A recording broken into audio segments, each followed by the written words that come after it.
এই আর্চার যেন আর নেই সেই আর্চার। এক সময়ের বিধ্বংসী পেসার এখন যেন ছায়া মাত্র। চ্যাম্পিয়ন্স ট্রফিতে ব্যর্থ, আইপিএলে খাচ্ছেন বেধড়ক পিটুনি। কোনোভাবেই যেন ব্যাটসম্যানদের কাছ থেকে রেহাই পাচ্ছেন না। আইপিএল 2025 আর্চারের বোলিং পারফরমেন্স যেন একেবারে ছন্নছাড়া। মাত্র 2টি ম্যাচ খেলেই রেকর্ড বইতে নাম তুললেন, তবে সেটা গৌরবের কোনো রেকর্ড নয়।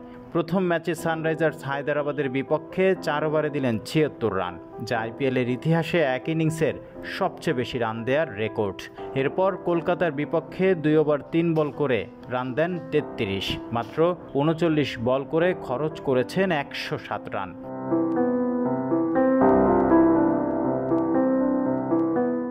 এই তো সেই আর্চার, যিনি 2020 সালে ছিলেন আইপিএলের সেরা ক্রিকেটার। এক সময় তার ইয়র্কার, বাউন্সার আর গতির সামনে টিকতে পারেননি কোনো ব্যাটাররা, কিন্তু এখন ব্যাটারদের সামনে যেন অসহায় আত্মসমর্পণ। কিন্তু কেন এই ছন্দপতন?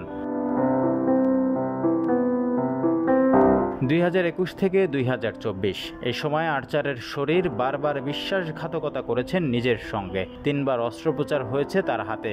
মিস করেছেন 2টি টি20 বিশ্বকাপ এবং একটি ওয়ানডে বিশ্বকাপ।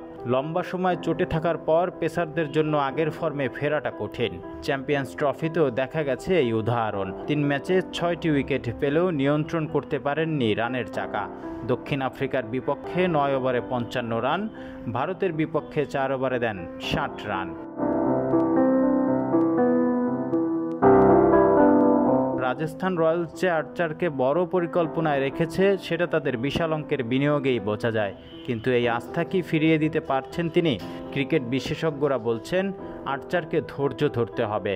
আইপিএল একটা লম্বা টুর্নামেন্ট, মাত্র 2টি ম্যাচ দেখে কাউকে বাতিল করা যায় না। তবে আর্চার যদি দ্রুত ছন্দে ফিরতে না পারেন তাহলে দলগুলোর আস্থার উপর বড় প্রশ্নচিহ্ন উঠতেই পারে।